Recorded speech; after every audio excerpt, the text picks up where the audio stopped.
I taught my cells to heal me, and I did it using a very specific energy that I'm going to tell you today. And let me just tell you, it wasn't gratitude or elevated emotions that did it, even though they are really helpful. What I realized was I was stuck in a fear loop. I had taught my body fear. I had told my body that I was in danger all the time because I was living in survival all the time. So once I realized that, I realized I had to teach my body deep inner peace. Peace is the energy that heals you. Think about it, my friends. How many times have you had a cut, a cold, or other things that don't seem so dramatic? So you don't go ahead and try and meditate and convince the cut to heal. You don't look at right, if I feel grateful for this cut to heal, it's going to heal. No, you trust your body to do it. And you see, peace gives us that too. Once you find peace, you find clarity. And once you find clarity, you can find trust and faith. And it's faith in your own body's innate ability to heal you that teaches your cells how to heal you again. From that place of clarity, you can lay the idea of health on that signal. Now, this comes down to the idea of brain and heart coherence, which Dr. Joe Dispenza talks about a lot. But it's actually a natural state for you to be in. When you're at peace, your brain and heart are in coherence anyway. I've been doing a lot of meditations with my clients in sessions, and they feel their heart beating. And that's because it's going in a coherent manner. That does give a signal out to this wonderful energetic field that we live in that says harmony and health, but also the cells listen. Now, in a previous video that I spoke about Bruce Lipton's work on epigenetics, when he realized that the cells actually upregulated genetic expression or downregulated it based on environmental factors over genetic code. So that means that over the years, we have taught our cells how to represent themselves. How have you taught your cells? Have you been living in survival and fear? If you have, comment down below. I let go of fear now. Why am I asking you to do this? Because it's important to make these claims. You see, I was never able to focus on an idea long enough when I was living in fear. Every time I tried to add gratitude on top of myself in that fear, I just started to feel good, but then I would react and I'd feel guilty. I'd start to feel like, oh, I can't stay in this high vibe state enough. I can't live in this vibrational state long enough to create anything. That's because living at an elevated place takes too much effort, and you do not need to add effort to your body to heal. Do you hear me? Let me say that again for the people in the back. You do not need to add effort to your body to heal it. Your body grew you from a cell. It knows all the inner workings of your body. And that is a divine intelligence. You see, when I've got 3 children, when my wife was pregnant, did she have to work really hard for that baby to grow inside of her? Or did that innate intelligence that grew our children from a cell know exactly what to do? Then over the years, they got colds and they healed. They cut themselves and they healed. They bumped their knee and they healed. What happens though when we get long-term chronic illnesses is we're feeding the subconscious mind more and more information that we are sick. So the cells cannot help as they replicate themselves. You see, your cells are dying every day in your cells. Some are dying and some are being created. So they're getting replicated in that subconscious belief system. Now, why do I ask you to go to peace? Because let's think about peace as an energy. It just means that there's nothing wrong. It means that all is okay. Now, I want to put it to you like this. You know, I have dogs. Now, don't get me wrong. I know dogs can get unwell, but my dogs never seem to have a cold. They never seem to just be sick for no reason. The only time that they get sick is over long-held stress. And that is because I can create an environment of stress or peace for them. But then I start to look at other animals out in the wild.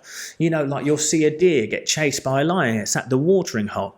Oh my gosh, it shoots off. It flies there. It flies here. But once the problem is gone, you'll see the deer and other animals, even like dogs, they just go, blah, they shake it off. And it's like nothing happened. And it's so interesting because they just naturally come back to the moment, because they haven't evolved to have this super powerful front vortex that can see imagery and it can live in the future and the past. They are so present. And what deep inner peace gives you is presence. And the body longs for that presence, you see, because when it feels safe, it has an excess of energy now that isn't used to protect itself, it's used for healing. So it's not about you having to feel this intense gratitude or this amazing feeling of connection to God to heal. You're healing every day. You know, my point is I've got this desk here, right? Now I try and keep it tidy, but I'm not going to be able to stop all bacteria from coming on it, so they enter my system. But my system then sees a pathogen and it says, I need to get rid of that so this body can be healthy. Then I eat a food, let's say, and it says, here's what we need and here's what we don't. We get rid of it. You see, your body knows how to get rid of waste food, but it also knows how to get rid of stuck, wasted energy. And that's fear. You see, fear is the reason that your cells are not responding to your request for healing, because the subconscious mind cannot hear what is greater than the emotion. You know, so if you have a great emotion of fear, but you're affirming every day, I am well, I am well, I am well, I'm healthy, I'm healthy, I'm healthy, it cannot go above that higher state emotion, which is fear. So why I ask you not to come from fear all the way to gratitude and elevated emotions is there's a pathway there. You see, once you're at peace long enough and you get into the natural state of brain and heart coherence, then wonderful, elevated, natural emotions of joy can come up. It doesn't matter what the problem is that you're facing. You can let go of the fear around it. So, for example, I had some things happen at the beginning of this year, and I'm going to do a video about it tomorrow. And if you'd like me to, let me know down in the comments. But I had some things happen in my family. I had some troubles with an old accountant and taxes and all of that. And I just decided to let go of the fear around them. Now, the solutions have come so beautifully. I couldn't have even dreamed of it happening this fast.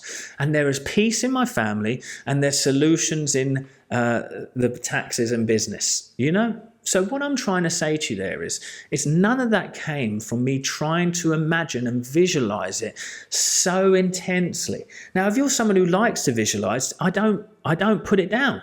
You can train yourselves through visualization, and I definitely want to do more videos on that too. But you do it to the state where it feels so natural and normal. So I've worked a lot on Neville Goddard techniques as well, of living in the end, you know, living in the wish fulfilled. And I've realized that anyone who has the thing they want, they're very peaceful about it. They don't think about it. And that's the tough part that I'm asking you to do. If you're having symptoms of pain, and trust me, I've had chronic pain here, it is the noticing of that pain without judgment and the relaxing physically, so that all the emotions that are stuck behind that pain and causing it can come up to the surface, so you can actually face what the true problem is. I'm going to be bold enough to say that 99% of ailments in the physical body are emotional based, are energetic based. There is a way to heal all of these things, and you've seen it through various testimonials. You can have a look on my website too if you want. But these testimonials are not there to say, oh, look at how they did it, I can't do it. This isn't something extra special. It's just retraining your system and your nervous system back to peace so it can work as it was designed. That's the thing. You were designed to never be sick. So if you start to take away all of that and say, what was it that I did to allow this to happen in my system? No guilt behind that though. No bother that you did it. It's meaningless to feel guilt about it or shame. But you can start to face what was going on inside of you. Now, many people that come to me, it's long held emotion from some sort of trauma or pain in their experience. But once you start to teach the body relaxation and you start to relax and start to become the observer, all of those things come up. See, I've just been helping someone who's suffering with pain in their knees. And after a couple of weeks of working together, we started to see the initial blocks, but new stuff comes up, you see, because she's opened the tap. Now we're working on that feeling of self-worth, of never feeling like she was loved. And that's why her needs, the things that support you, she never felt supported. So now we can let go of that and start to claim that I'm loved and supported in all areas of life. If you see now the subconscious mind is starting to lay a new idea into the system energetically that the cells pick up on. They start to know that they're living in a safe environment. They're living in an environment of growth. So what do? See that cell there that's not working well in the liver? I'm going to destroy that and we're going to allow others to grow. And all you have to do is maintain that state. But a lot of people think they've got to be perfect. No, you don't. You're allowed to have reactions. You're allowed to have bad times. You're allowed to feel rubbish about your situation. But don't live in that energetic, emotional state. Don't let that emotional state become your identity. So you start to work with the energy in your body and the emotions. You start to let them go. You find that beautiful peace. And then from there, you can start to claim, because the subconscious mind is open to a new idea. And it will start to feed that information to the cellular expression of your body. Now the genes can start to express in health and growth and other wonderful ways. That's why you want to go deeper into this, my friends. That's why we must realize that the true energy of healing is peace. It's long held peace and contentment. Then you start to get this wonderful guidance and a deep knowing that what you are is perfect underneath it all. And it's not about perfect in the ego sense. It's that you are perfect just as you are. That form of self-love is very healing. The cells will listen and they will start to express. I hope you enjoyed this one, guys. I'm going to see you at the next one.